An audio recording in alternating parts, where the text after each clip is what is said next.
हाथ लगा करके बताए कि यह शरीर ये लक्कड़ का नहीं बना शरीर, ना लोहा का बना शरीर, यह हाड़ मांस का शरीर बना है, एक पुतला बना है, पुतला खोल। जैसे हम लोग अभी कुर्ता पहने हुए हैं, फट जाए तो इसको हटा देंगे, उतार देंगे शरीर पर से, उसी तरह इस खोल के अंदर में, यह मनुष्य शरीर के अंदर में जो अभी जो ये बोलता राम जो बोल रहे हैं, कौन बोल रहा है? शरीर बोल रहा है? शरीर नहीं भैया बोल रहा है, बोलने वाला वहां बैठा है तभी बोल रहे हैं, और बोलने वाला वहां बैठा है तभी कान से आप लोग श्रवण कर रहे हैं, सुन रहे हैं। आप देखें, जो आदमी मर जाता है तो वो कान से सुनता है कोई बात, मुंह से बोलता है कोई बात, नहीं बोलता है, अन्ना बोलता नहीं है तो सुनेगा कैसे? सुनबो नहीं करता। तो क्या खो गया उसका? इस शरीर से क्या निकल गया? जो ऐसी दशा में हो गया, वही जीव आत्मा जो है, वह आत्मा परमात्मा का अभिन्न अंश है। वह आत्मा इस शरीर में जब तक रहती है तब तक इस शरीर के सारे इंद्रियां चलती है। जब वो निकल जाती है शरीर से तो यह सब के सब शिथिल पड़ जाते हैं, नस नाड़ी, बोली चाली, कान, नाक, मुंह, आँख, पूरा शरीर शिथिल हो जाता है, कोई काम का नहीं रहता। तो हम लोग क्या करते हैं? जल्दी कर बेटा, सरकार ले चलेगा जल्दी, ठीक है, घर से बाहर निकाल। देखिए इतनी बड़ी बात है। हम क्या करते हैं? हम बहुत बलवान हैं, हम बहुत चतुर्वान हैं, हम बहुत गुणवान हैं, हम बहुत धनवान हैं।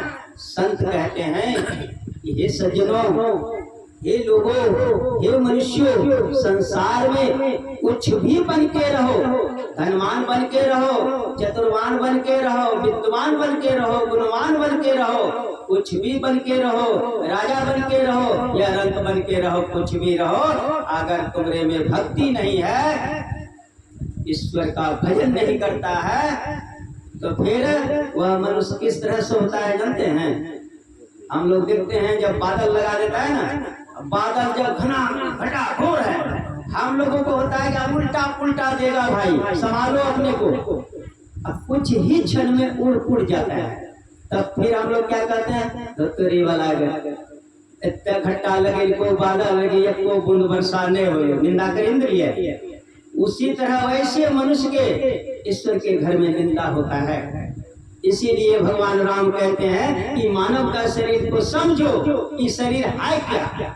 शरीर तो परमात्मा ने बहुत बनाए धरती पर, बहुत छोटे से छोटे, बड़े से बड़े देखने को मिलता है। हम लोग देखते हैं, यूज भी करते हैं, चलाते भी हैं उसको, लेकिन अपने बारे में हम नहीं जान रहे हैं। संतों का जो ज्ञान है, संत यही ज्ञान देते हैं हम लोगों को, यही ज्ञान। और ये ज्ञान कहाँ से उत्पत्ति हुई? भगवान कृष्ण ने यह ज्ञान अपने से सूर्य को बताया था। सबसे पहले ये संतों का जो आंतरिक ज्ञान है, यह गुप्त भेद है, गुप्त ज्ञान है, यह ज्ञान पहले नहीं था। यह ज्ञान भगवान कृष्ण ने सूर्य को बताया, और सूर्य का पुत्र विश्वान अपने पुत्र को बताया। अब पुत्र से सब राजस्यों में आया। क्यों? सतयुग में राजा लोग राज करते थे, फिर राजा लोग में आ गया वह ज्ञान। सतयुग में राजा लोग इसका यूज किया। बेटा जब हो जाता था काज संभालने वाला, राजगद्दी, तो क्या करता था राजा लोग? क्या बेटा पुत्र हो गया राजकाज संभालने वाला, अब मैं जंगल जा रहा हूँ, बेटा को सौंप देता था सारा राजपाट, कह देता था मुंशी दीवान नौकर चाकर से, अब यही आपका राजा है और आप मिलन जुलन करके राज को चलाइए, अब मेरा भरोसा मत कीजिए, मैं अब जंगल जा रहा हूँ। क्या करने के लिए? भजन करने के लिए, भक्ति करने के लिए। जंगल में जाके करते थे, करते करते घास पात फल फूल पत्ता खा करके उसके बाद जो है वहीं पे शरीर छूट जाता था। और शरीर जब छूट जाता था तो जंगल में जानवे करते हैं कि खाने वाला सब घातक सब प्राणी है, ये है, खा पी के समा लौट के नहीं आते थे। फिर बहुत सारे कथा है कि राजा लोग जब जाते थे अपने बच्चे को राजकाज संभाल के वो लौट के फिर नहीं आते थे। तो यह ज्ञान जो है उस समय राजर्षियों ने जाना, राजा लोगों ने यूज किया। उसके बाद सतयुग के बाद यह जो है यह लुप्त हो गया ज्ञान। जब यह ज्ञान लुप्त हो गया तो क्या आ गया? त्रेता आ गया। जब त्रेता में भगवान राम आए, ठीक है, तो भगवान राम आए तो क्या हुआ? जग होने लगा। त्रेता में और द्वापर में जग को ही उत्तम बतलाते हैं। जग को बताते हैं कि जग ही सब चीज है। विष्णु जग है, कई जग है, तो सब जग करवाते थे। त्रेता में भी जग हुआ और द्वापर में भी जग हुआ, ठीक है। कलयुग में आकर के यह ज्ञान, यह भी हमारे सिंहासन पर महापुरुष हमारे सदगुरुदेव जी बैठे हैं, इनका कृपा है।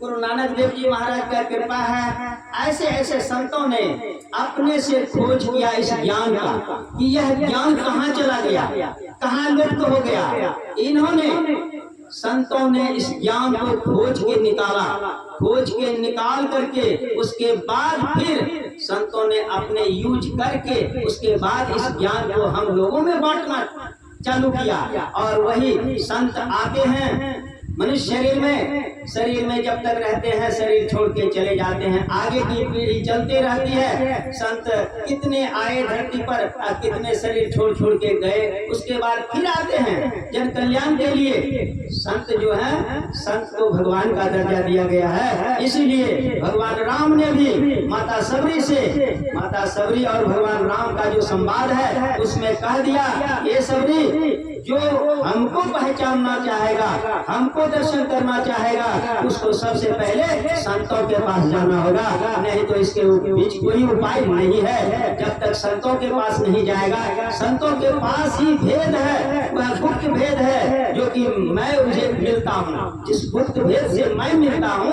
वह गुप्त भेद संतों के पास है। जब तक संत के पास हम नहीं जाएंगे, उस गुप्त भेद को नहीं जानेंगे, तब तक हमको उस भगवान ईश्वर से मुलाकात नहीं होगी। इसीलिए कहा, हमारे गुरु महाराज लिखते हैं, महर्षि वही ब्रह्मन जी महाराज परावली में एक पंक्ति है, कहा संत मता बिनु गति नहीं, सुनो सकल दे कान। सकल माने सारा संसार का मनुष्य, हम लोगों को कहा सुनो सकल दे कान, पूरा संसार के लोगों सुनो। संत मता बिनु गति नहीं, किसी सूरत में आप कितना भी देवी देवता, अभी हमारे स्वामी जी बहुत अच्छा प्रसंग बोल रहे थे, कितना भी देवी देवता का पूजा कर लो, कितना तीर्थ वैरागन कर लो, कितना गंगा जमुना सरस्वती में स्नान कर लो, लेकिन जब तक भक्ति नहीं करोगे, और भक्ति कैसी, युक्ति जान करके, जब तक युक्ति नहीं आप जानेंगे तो भक्ति पूर्ण नहीं होगी। फिर कुछ न कुछ उसमें कमी